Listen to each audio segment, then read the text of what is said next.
সবকিছু ঠিকঠাক থাকলে আগামী 12ই ফেব্রুয়ারি অনুষ্ঠিত হতে যাচ্ছে বাংলাদেশের ত্রয়োদশ জাতীয় সংসদ নির্বাচন। অবশ্য তফসিল ঘোষণার পর থেকে রাজনীতির মাঠে যে গরম হাওয়া বইবার কথা সেটি এখনো দেখা যাচ্ছে না। আপাতত উত্তপ্ত হয়ে উঠেছে নির্বাচন কমিশনের জমা পড়া প্রার্থীদের হলফনামার পাতাগুলো। বিশেষ করে 2024-এর আন্দোলনের সেই তরুণ তুর্কি যারা আগে রাজপথে কোটা বাতিলের দাবিতে গলা ফাটিয়েছিলেন, তাদের পকেটের বর্তমান অবস্থা দেখে সাধারণ ভোটারদের চক্ষু চরম কাজ হওয়ার জোগাড়। আওয়ামী লীগ সরকারের বিরুদ্ধে আন্দোলনের আগে তাদের কারোরই তেমন কোনো পরিচয় ছিল না। সরকারি চাকরিতে কোটার বিলুপ্তি চেয়ে 36 দিনের আন্দোলনে তৎকালীন সরকার ফেলে দিয়ে রাষ্ট্রের ক্ষমতার কেন্দ্রবিন্দুতে রয়েছেন প্রায় 1.5 বছর ধরে। চাকরিতে ন্যায্য অধিকারের জন্য আন্দোলন করলেও এখন আর তারা চাকরি চাইছেন না, সবারই লক্ষ্য জনপ্রতিনিধি হওয়ার। খুলেছেন নতুন দল, প্রার্থী হয়েছেন ত্রয়োদশ জাতীয় সংসদ নির্বাচনে। যাদের এক সময় বেকার যুবক হিসেবে ধরা হতো তারা এখন জাতীয় নাগরিক পার্টি বা এনসিপির ব্যানারে কোটি টাকার না হলেও বেশ কয়েক লক্ষ টাকার সম্পত্তির মালিক হিসেবে আত্মপ্রকাশ করেছেন। নির্বাচনী হলফনামায় এক সময় বেকার যুবকদের আয় ব্যয়ের চিত্র সামনে আসার পর তা নিয়ে তৈরি হয়েছে কৌতূহল। বিস্তারিত জানতে চলুন যাওয়া যাক বিশ্লেষণে।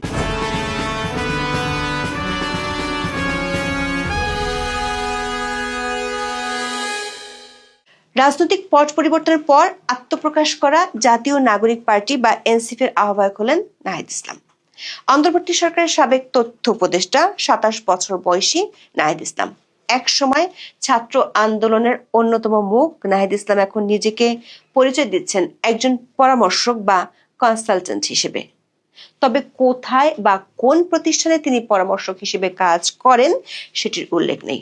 হলফনামা বলছে এই পরামর্শ দিয়ে তিনি বছরে আয় করেন 16 লাখ টাকা। স্নাতক পাশ করা একজন তরুণের পরামর্শের এত দাম দেখে অনেক বেকার যুবক হয়তো এখন ক্যারিয়ার হিসেবে পরামর্শদাতা হওয়ার কথা ভাবছেন। জনাব নাহিদ ঢাকা 11 আসন থেকে ত্রয়োদশ সংসদ নির্বাচনে লড়ছেন জামাতের নেতৃত্বাধীন জোট থেকে। নাহিদের বর্তমানে কোনো গাড়ি বা বাড়ি নেই, কিন্তু তার কাছে নগদ আছে 19.5 লাখ টাকা এবং ব্যাংকে আছে 3,85,000 টাকা। তার নিজের কাছে গয়না আছে 7.25 লাখ টাকার, আর স্ত্রীর আছে 10 লাখ টাকার গয়না।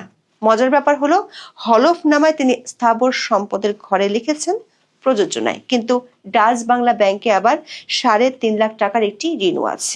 গত 26 ফেব্রুয়ারি ফেসবুক পোস্টে নাহিদ লিখেছিলেন, উপদেষ্টা পদে 6 মাস 5 দিন দায়িত্ব পালনকালে ব্যাংক হিসেবে 10,06,886 টাকা জমা এবং 9,96,188 টাকা উত্তোলন করেছেন। সোনালী ব্যাংক ছাড়া তার অন্য কোনো ব্যাংক হিসেব নেই। এনসিপি নেতা আব্দুল হান্নান মাসুদের গল্পটি আরো চমকপ্রদ। নোয়াখালীর 6 আসন থেকে জাতীয় নাগরিক পার্টি মনোনীত প্রার্থী হিসেবে নির্বাচনে অংশ নিতে মনোনয়নপত্র জমা দিয়েছেন তিনি। 2024 সালের আন্দোলনের পর তিনি নিজেই এক সাক্ষাৎকারে বলেছিলেন যে হাতিয়ার তাদের ঘরটি ছিল এলাকার সবচেয়ে ভাঙা ঘর। কিন্তু ত্রয়োদশ নির্বাচনের হলফনামা বলছে সেই ভাঙা ঘরের ছেলের এখন নগদ অর্থই আছে 35,83,475 টাকা। যদিও ব্যাংকে তার জমা আছে মাত্র 2,055 টাকা। হয়তো ব্যাংকের সুদের হারের চেয়ে বালিশের নিচে টাকা রাখাটাকেই তিনি বেশি নিরাপদ মনে করছেন। হান্নান মাসুদ নিজেকে ডিজল্যান্ড গ্লোবাল নামক প্রতিষ্ঠানের স্বত্বাধিকারী হিসেবে দাবি করেছেন। তার অস্থাবর সম্পত্তির মোট অর্জনকালীন মূল্য 46,85,000 টাকা হলেও তিনি নিজেই উল্লেখ করেছেন যে বর্তমানে এগুলোর বাজার মূল্য প্রায় 76,85,000 টাকা। 26 বছর বয়সী এই নেতার বার্ষিক আয় 6 লাখ টাকা এবং তারও 8 লাখ টাকার স্বর্ণালঙ্কার রয়েছে। ঢাকা বিশ্ববিদ্যালয়ের ছাত্র হলেও আব্দুল হান্নান মাসুদ হলফনামায় নিজের সর্বোচ্চ শিক্ষাগত যোগ্যতা আলিম পরীক্ষায় উত্তীর্ণ বলে জানিয়েছেন। খোঁজ নিয়ে জানা গেছে হান্নান মাসুদ আধুনিক ভাষা বিজ্ঞান ইনস্টিটিউটের ইংরেজি বিভাগের ছাত্র, তবে তিনি সম্মান 3য় বর্ষের পরীক্ষা দেননি। বাংলা ট্রিবিউনের কাছে আব্দুল হান্নান মাসুদ দাবি করেছেন তিনি ছাত্র অবস্থায় টিউশন করে ভালো পরিমাণ টাকা আয় করেছেন, পাশাপাশি ব্যবসা থেকেও কিছু আয় করেছেন। আবার তার বিয়ে সহ বিভিন্ন অনুষ্ঠানে গত 1 বছরে অনেক গিফট পেয়েছেন। একই আসনে হান্নান মাসুদের বাবা আমিরুল ইসলাম মোহাম্মদ আব্দুল মালেক বাংলাদেশ সুপ্রিম পার্টি বা বিএসপির হয়ে মনোনয়নপত্র জমা দিয়েছেন। তার বাবার ব্যাংক ও আর্থিক প্রতিষ্ঠানে প্রায় 2 লাখ টাকা আছে বলে কমিশনের ওয়েবসাইটে জানানো হয়েছে। দৈনিক প্রথম আলোর খবরে বলা হয়েছে, অবসরপ্রাপ্ত শিক্ষক বাবার চেয়ে 18 গুণ বেশি টাকা রয়েছে জাতীয় নাগরিক পার্টির যুগ্ম মুখ্য সমন্বয়ক আব্দুল হান্নান মাসুদের। বাৎসরিক আয়ও বাবার চেয়ে 3 গুণেরও বেশি। বাবার আয়ের খাত কৃষি হলেও ছেলের আয়ের খাত দেখানো হয়েছে ব্যবসা। এনসিপির দক্ষিণাঞ্চলের সংগঠক হাসনাত আব্দুল্লাহর হলফনামা আরও উজ্জ্বল। কুমিল্লা 4 দেবিদ্বার নির্বাচনী আসনে তিনি জামাত নেতৃত্বাধীন জোটের প্রার্থী হয়েছেন। তার সম্পদের তালিকায় সবচেয়ে বেশি চমক দিচ্ছে স্বর্ণালংকার, যার মূল্য 26 লাখ টাকা। ঢাকা বিশ্ববিদ্যালয় থেকে ইংরেজিতে স্নাতকোত্তর করা এই নেতার বার্ষিক আয় 12.5 লাখ টাকা, যা আসে তার ব্যবসা থেকে। তার কাছে নগদ আছে 13.5 লাখ টাকা। যদিও তার কোনো জমি বা গাড়ি নেই, তবু স্থাবর অস্থাবর মিলিয়ে মোট সম্পদের পরিমাণ 50 লাখ টাকা। তবে আয়কর রিটার্নে সম্পদ দেখিয়েছেন 31,67,619 টাকার। 27 বছর বয়সী হাসনাত নিজের পেশা হিসেবে উল্লেখ করেছেন ব্যবসা, তবে কিসের ব্যবসা সেটি অজানাই থেকে গেল। অন্যদিকে উত্তরাঞ্চলের জমিদার ঘরের ছেলে বলে পরিচয় দেয়া সার্জিস আলমও নিজেকে ব্যবসায়ী হিসেবে পরিচয় দিয়েছেন। পঞ্চগড় 1 আসন থেকে ভোটে অংশ নিতে মনোনয়ন ফর্ম জমা দিয়েছেন এনসিপির নেতা। তার বার্ষিক আয় 9 লাখ টাকা এবং হাতে নগদ আছে 3,11,000 টাকা। সার্জিসের নামে 16.50 শতক কৃষি জমি থাকলেও সেটি তিনি উপহার হিসেবে পেয়েছেন বলে জানিয়েছেন।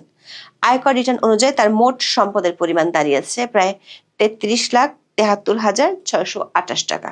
দর্শক, গত বছরের মার্চে নিজ জেলা পঞ্চগড়ে বিশাল গাড়ি বহর নিয়ে শোডাউন করে বিতর্কের জন্ম দিয়েছিলেন সার্জিস আলম। তখন সামাজিক মাধ্যমে ব্যাপক প্রশ্ন ওঠায়। সেগুলোর ব্যাখ্যা চেয়ে ফেসবুকে একটি পোস্ট দিয়েছিলেন তার দলের সাবেক নেতা ডক্টর তাসনিম জারা। তাসনিম জারার পোস্টের জবাবে সার্জিস আলম ফেসবুকে পোস্ট করে জানান, গাড়ির ভাড়া দিতে যা খরচ হয়েছে তা দেওয়ার সামর্থ্য তার পরিবারের আরো 50 বছর আগেও ছিল।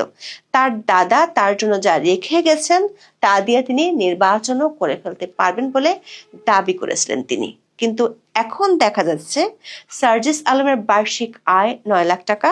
হলফনামায় দেওয়া তথ্য অনুযায়ী তার মোট সম্পদ মূল্য 5 লাখ টাকা। বাড়ি গাড়ি কিছুই নেই। প্রশ্ন হলো, দাদার এত কিছু রেখে যাওয়ার সম্পত্তির মধ্যে বাড়ি গাড়ি কিছুই নেই কেন? আন্দোলনের আরেক পরিচিত মুখ আক্তার হোসেন, যিনি নিজেকে শিক্ষানবিশ আইনজীবী হিসেবে পরিচয় দিয়েছেন, তার পকেটেও নগদ 13 লাখ টাকা আছে বলে হলফনামায় জানানো হয়েছে। কৃষি, ব্যবসা ও চাকরি মিলিয়ে তার বার্ষিক আয় 5,05,000 টাকা। তার নিজের গয়না আছে 7 লাখ টাকার আর স্ত্রীর 10 লাখ টাকার।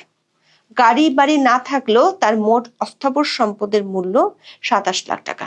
ত্রয়োদশ জাতীয় সংসদ নির্বাচনে লক্ষ্মীপুর 1 রামগঞ্জ আসনের সংসদ সদস্য প্রার্থী এনসিপির যুগ্ম আহ্বায়ক মাহবুব আলম। তিনি সাবেক তথ্য উপদেষ্টা মাহফুজ আলমের ভাই। মাহবুব আলম পেশায় ব্যবসায়ী। তার বার্ষিক আয় 15 লাখ টাকা। তার নামে ফ্ল্যাট, বাড়ি গাড়ি নেই, তবে তার সম্পদের পরিমাণ 96,70,000 টাকা। মাহবুব আলম যখন তথ্য উপদেষ্টা ছিলেন তখন এনসিপির এক নেতা এই মাহবুব আলমের বিরুদ্ধে ক্ষমতার অপব্যবহার ও দুর্নীতির অভিযোগ তুলেছিল।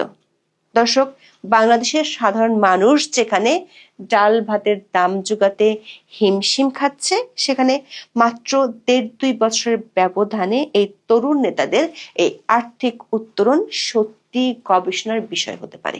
যে ছেলেরা কিছুদিন আগেও চাকরির দাবিতে রাজপথ কাঁপাতেন, তারা এখন আর চাকরি খুঁজছেন না, বরং নিজেরাই বড় বড় পরামর্শক বা ব্যবসায়ী হয়ে উঠেছেন।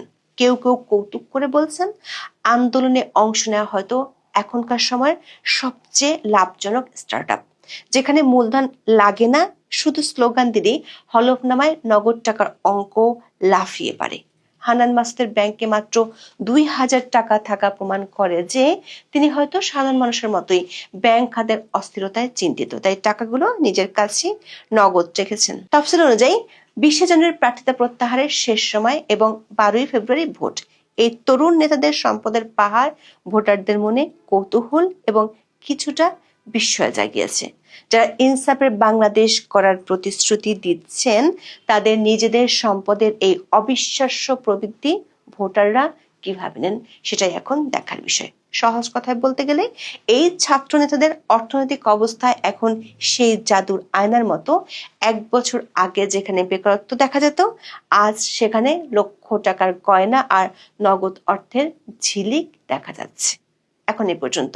সবাই ভালো থাকুন, সুস্থ থাকুন, নিরাপদে থাকুন। দেখা হবে আগামী পর্বে।